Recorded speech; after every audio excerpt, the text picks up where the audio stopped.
Alright, so it's been a little while now.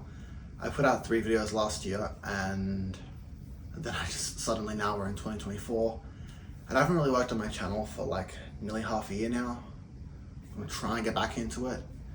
If I look really unnatural, I'm reading the script off camera. I really don't care anymore if I'm trying to hide it or not. Just as long as I don't look like a robot. If you're new here, I'm Adam from Australia, and I make videos discussing the paranormal, unexplained, and mysterious side of Australia. Okay, so today we're going to be talking about the Monte Cristo homestead. I wanted to film this last year. I had this idea for ages, and I wanted to tie it into Halloween actually, but it's fine. The homestead, located in Junee, New South Wales, was built in the mid-1880s by Christopher William Crawley. Chris, do we call him Chris, was born in Sydney in 1841, and at the age of 19 he married Elizabeth Carr. After moving to Junee, they initially lived in a slab hut and would go on to have 7 children between 1863 and the 1880s. I was going to name the children here, but the few sources I could find of the family had some contradicting information and names, so feel free to research that further if you're interested in the actual family. Construction on the house was completed by 1885 and became a notable social centre for the wealthy. In December 1910, Christopher Crawley died of both heart failure and blood poisoning. His wife Elizabeth was heartbroken and allegedly only left the house twice until her own passing in 1933. The last of the Crawley family to call the Monte Cristo homestead home departed in 1948.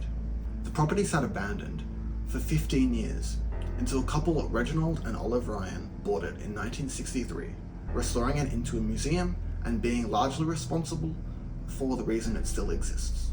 Although Reginald has sadly passed away, Olive and Lawrence, one of their 5 children, continue to operate the homestead to this day. Lawrence is apparently also a stuntman called Lawrence Legend, which isn't really important, but fun fact.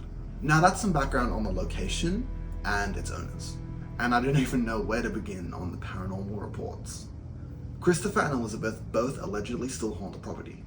Christopher is seen as more of a benevolent ghost, found in the bedroom where he died.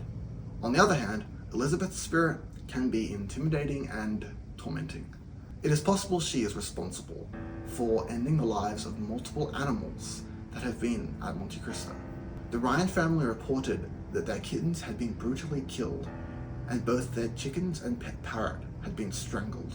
Countless other people have died at the homestead. Rumor has it, Christopher Crawley impregnated 2 of his maids. One maid died by suicide during her pregnancy, throwing herself from the balcony. Others believe she was instead pushed, possibly by a jealous Elizabeth. The maid allegedly still haunts the balcony area. According to some sources, the other maid gave birth to a son named Harold, who was left disabled after a childhood accident and chained in an outbuilding, possibly for as long as 40 years. Harold Steele was indeed real, and the son of a servant of the Crawleys. Whether or not Christopher Crawley was his actual father is a mystery. Local children heard Harold's screams, and he became a target of their harassment. After Elizabeth died in 1933, Harold's mother was left in charge and eventually was found dead in the outbuilding, a malnourished Harold by her corpse's side. Harold was moved to Kenmore Asylum in Goulburn, where he died, but the unexpected sound of chains is believed to be proof that in the afterlife he still resides at Monte Cristo. A stable boy, Morris, met his demise in the coach house. Despite Morris being bedridden with an illness, his master refused to allow him time off work and set the straw mattress on fire to motivate Morris to get out of bed. Morris died in the blaze, his screams supposedly still heard to this day. There was also an infant girl, Ethel Crawley, who was either Christopher's daughter or granddaughter, sources vary, who died when she was dropped by a nanny down the stairs. The nanny claimed some unseen force had been responsible and had shoved her. Guests, including children, report feeling some sort of eerie presence around this staircase. During the 15 years Monte Cristo was empty, caretakers still kept an eye on things. Sometime in 1960 or 1961, the caretaker Jack Simpson was shot dead by a young man who had been obsessed with Hitchcock's film Psycho. The killer even carved the words, "Die Jack, ha ha," into the shed door. Classic paranormal encounters like footsteps, lights turning on and off, and poltergeist activity also contribute to the belief that Monte Cristo is one of Australia's most haunted locations. Anyway, so that was the Monte Cristo homestead. Thank you for watching.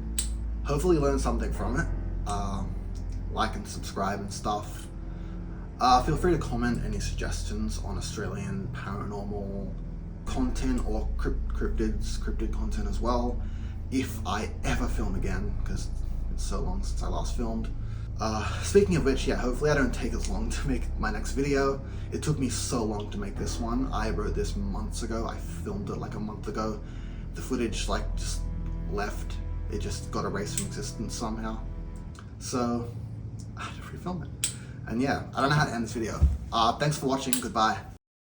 Although Reginald has sadly passed away, Olive and Lawrence, one of their 5 children, continue to operate the homestead to this day. Adam Hugh Cunt. After Elizabeth died in 1933, Harold's mother was left in charge. Bro, I cannot read the script. Give me eye surgery. Who died when she was dropped.